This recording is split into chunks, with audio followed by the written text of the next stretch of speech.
मित्रों नमस्कार। मित्रों, आप सभी ने अभी चंद्रयान-3 की सफलता देखी।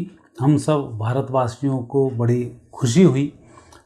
एक देश ने ऐसा इतिहास रचा जो पूरी दुनिया नहीं रच पाई। उसके संदर्भ में मैंने पहले वीडियो बनाए थे, एक इंडिया फर्स्ट न्यूज़ पर बनाया था जो 2019 में जब चंद्रयान-2 फेल हुआ था।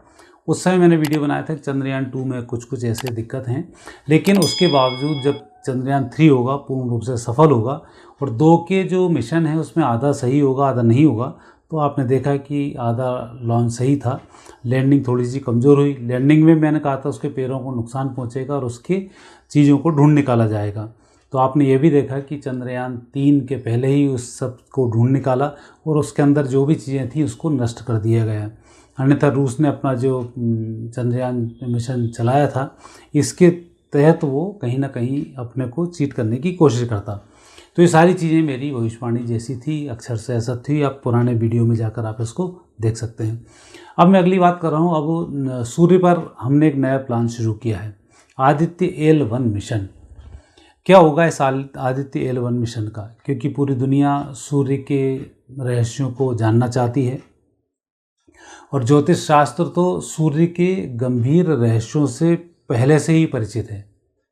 सूर्य पर हर 11 वर्ष में अग्नि प्रज्वलित होती है, बहुत तेज़ी से बॉम्बार्डिंग टाइप की होती है, बहुत तेज़ी से अग्नि निकलती है और ऐसा जब वहाँ होता है तो पृथ्वी पर भी नाना प्रकार के संकट आने शुरू होते हैं। तो हर 11 वर्ष में ऐसा होता है और 90 वर्ष जो अभी तक वैज्ञानिक अध्ययन है, नील नदी का जो अध्ययन किया गया है उसके अनुसार और वैज्ञानिक अध्ययनों के अनुसार ये रहा कि सूर्य की उम्र 90 वर्ष के आसपास होती है और उसमें इस तरीके की हलचल बहुत तेज़ी से शुरू हो जाती है।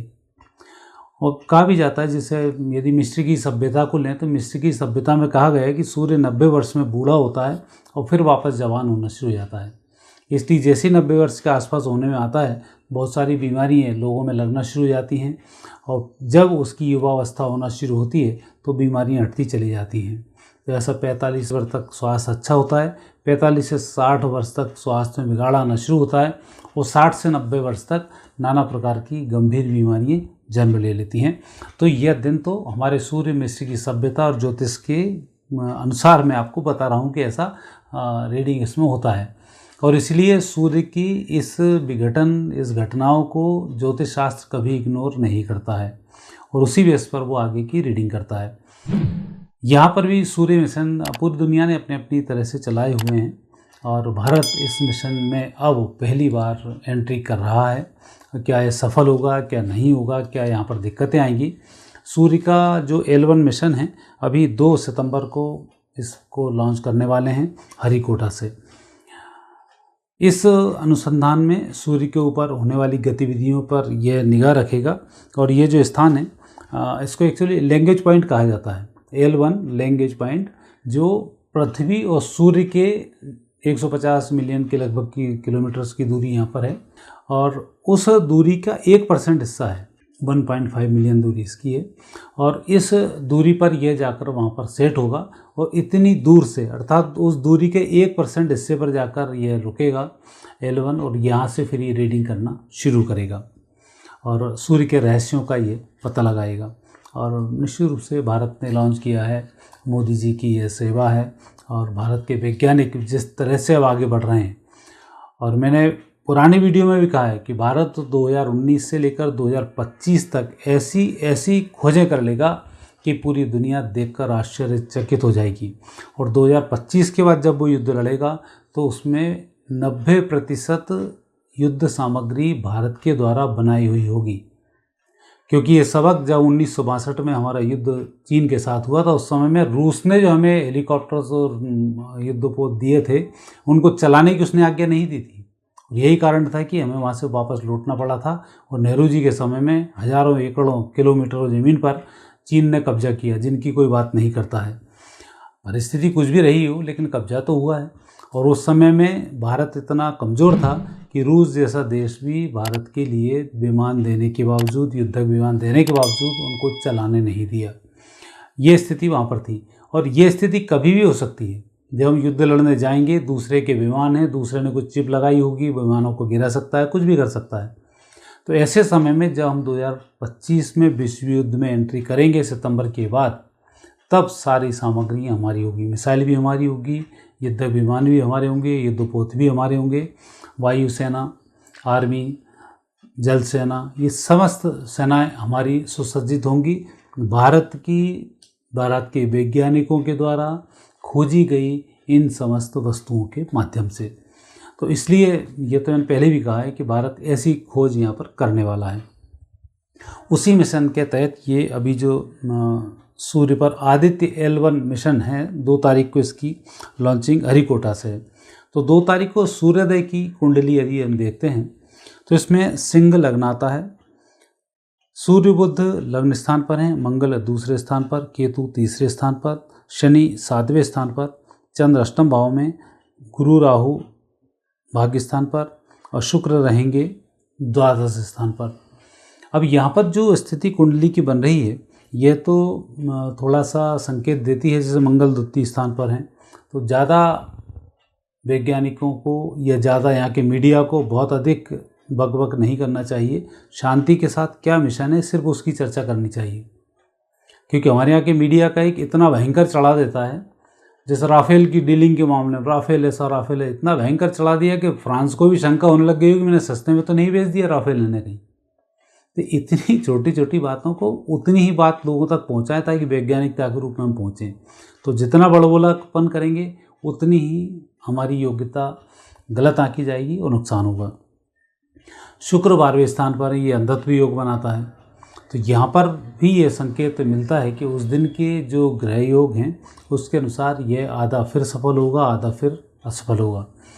तीसरा संकेत भाग्य स्थान पर गुरु राहु का चांडाल योग बनना, यह भी संकेत देता है कि चांडाल योग हालांकि बहुत अच्छा होता है भाग्य स्थान पर, ये भाग्य को भी बढ़ाता है, नाम को भी बढ़ाता है, पुरुषार्थ को भी बढ़ाता है और नए चैलेंजेस को भी दिलवाता है। तो इसके बाद हम वापस L1 पर फिर एक बार और 2 वर्ष के बाद प्रयास करेंगे, जो प्रयास लगभग हमारा सफलता के नज़दीक होगा। और अभी जितनी जानकारी हमें मिलेंगी ये भी अच्छी होंगी। तीज भाद्रपद की तृतीया के दिन इसका लॉन्चिंग है। भाद्रपद की तीज यदि गोरखपत्रा मुहूर्त में देखी जाए तो बहुत शुभ मानी जाती है, भाग्योदय होती है, साधनों की प्राप्ति होती है, उत्तम चीज़ों की प्राप्ति, रत्न सहित व्यक्ति घर आता है, ये यात्रा का संकेत है। तो यहाँ पर गोरखपत्रा मुहूर्त को गोकुलनाथ जी वचनामृत के द्वारा लिखाया गया है, इसके द्वारा इस मिशन की सफलता के संकेत हैं।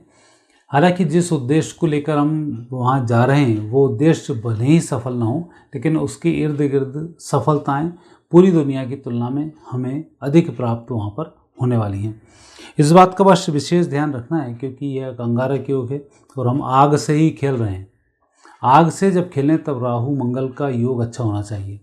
हालांकि यहाँ मंगल और राहु दृष्ट हैं तो एक अंगारक योग तो नहीं है, लेकिन फिर भी हम अंगार की तरफ आगे बढ़ रहे हैं तो ये सफलता के संकेत देता है। दूसरा, शनि का और सूर्य का आपस में एक दूसरे को देखना, और शनि सूर्य पुत्र भी हैं, तो यहाँ पर यह संकेत देता है जिस तरह से सूर्य की गर्मी पाकर शनि काला हो गया था, उसी प्रकार से यहाँ भी गर्मी का इनको विशेष ध्यान रखना होगा, क्योंकि वहाँ जाते जाते ऐसा ना हो कि परिस्थिति कुछ विपरीत हो। क्योंकि अभी कुछ ही दिन पहले सूर्य पर इस प्रकार की घटनाएं देखी गई हैं कि वहाँ पर एक आग का बवंडर आया और वहाँ पर कुछ चेंजेस भौगोलिक हुए हैं। ऐसे समय में संकेत मिलता है कि सूर्य इस समय में खुद ही पीड़ित है और उस समय उसकी ऊर्जाएँ बहुत तेज होती हैं और उसका जो मैग्नेटिक फील्ड होता है वो भी काफ़ी बड़ा होता है। तो ये मैग्नेटिक फील्ड है, उसको ऊर्जा क्षेत्र है और जिस ऑर्बिट की प्रभाव मंडल में जो स्थापित होने वाला है वहाँ को कहीं ना कहीं ये प्रभावित करेगा। तो उस व्यवस्थाओं के अंतर्गत भी थोड़ी सी संदेह है कि वहाँ पहुँच पाए या ना पहुँच पाए, लेकिन संकेत इस संदर्भ में यह है यदि तारीख कुछ आगे बढ़ती है और कुछ समय मिलता है तो सफलता पूर्ण रूप से यहाँ पर प्राप्त होगी। और इस तारीख को यदि ये रखते हैं तो यहाँ पर मुझे संदेह है कि यह उस ऑर्बिट तक पहुँच पाए या नहीं, या उसके प्रभाव मंडल में आ पाए या नहीं। तो ये जो संकेत हैं इस मिशन आदित्य L1 के, ये संकेत यही हैं कि बड़े फूंक कर इस समय में कदम रखना होगा।